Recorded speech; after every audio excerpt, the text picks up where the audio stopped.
एक unique perfect four side path exist करेगा, right. But अब देखना ये है कि क्या एक स्टेडी स्टेट इक्विलिब्रियम एग्जिस्ट कर रहा है कि नहीं कर रहा है, ठीक है। तो उसके लिए देखना होगा, हमें बेसिकली फेस डायग्राम बनानी होगी। क्यों? क्योंकि हम बात कर रहे हैं कि केटी कैसे इवॉल्व होता है ओवर टाइम, राइट। क्योंकि स्टेडी स्टेट में आप क्या चाहते हो कि जो केटी में जो चेंज आ रहा है वो आना बंद हो जाए, केटी में कोई चेंज ना आए, वो चेंज इक्वल टू ज़ीरो हो जाए, ताकि सब स्टेबलाइज हो जाए ओवर टाइम, है ना।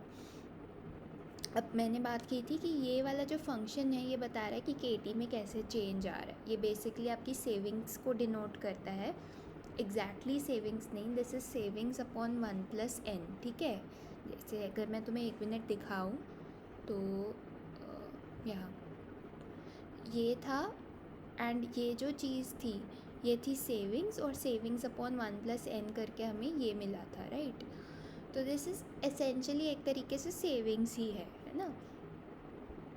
तो कहाँ थे हम? यहाँ यहाँ हाँ। तो अगर हमें दिखाना है, तो अगर हमें देखना है कि बेसिकली ये कहाँ पर आकर जो है बेसिकली ये जो चेंज हो रहा है केटी में, जो कि ये फंक्शन शो कर रहा है, वो कहाँ पर इक्वल टू ज़ीरो होगा। तो ऐसे हम डायरेक्टली, हमारे पास फंक्शन भी नहीं है ना, और साथ के साथ ये नॉन लीनियर फंक्शन है केटी और KT+1 का। तो कुछ ऐसा नहीं है कि लीनियर हो तो आप सिंपली सॉल्व कर सकते हो, बट ये नॉन लीनियर है। आई एम नॉट श्योर ये नॉन लीनियर इन्होंने क्यों बोला है, बट वैसे भी अगर हम देखें तो कोई गारंटी तो नहीं है ना कि ये लीनियर ही होगा। हमारे पास बस ये है, राइट। बट ये लीनियर होगा या नहीं होगा उसकी कोई गारंटी नहीं है। तो इसलिए अब हम लीनियर वाले को we can solve easily, but non linear को सॉल्व नहीं किया जा सकता, उसके लिए फेस डायग्राम करनी पड़ती है ना। तो हम फेस डायग्राम बनाएंगे ये देखने के लिए कि ये कहाँ पर, मतलब कोई ऐसा पॉइंट आ रहा है जिस पे ये जो है चेंज इक्वल टू ज़ीरो हो जाएगा, या क्या हो रहा है बेसिकली, ठीक है।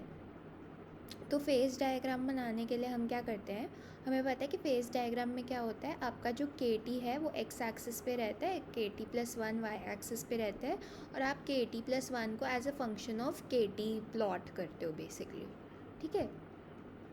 और फिर आप देखते हो, फिर आप एक 45 डिग्री की लाइन बनाते हो, और जिधर भी KT+1 का जो फंक्शन है वो उस 45 डिग्री लाइन को इंटरसेक्ट करता है, उधर आपका स्टेडी स्टेट आ जाता है, राइट।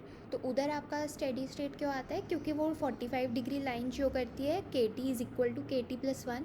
जैसा कि हमने बात की कि 45 डिग्री लाइन शो करती है कि x एक्सिस और y एक्सिस वाली जो दोनों चीज़ें हैं दे आर इक्वल, राइट। तो वो इक्वल कब होंगी? वो इक्वल 45 डिग्री वाली लाइन पे होंगी।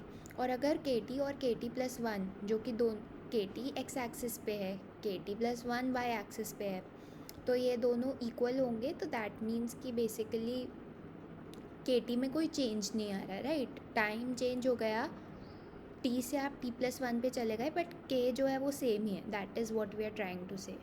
तो ऐसे करके फेस डायग्राम बनती है, ठीक है। अब फेस डायग्राम बनाने के लिए पहले आपको KT+1 को प्लॉट करना पड़ेगा as a function of KT, right.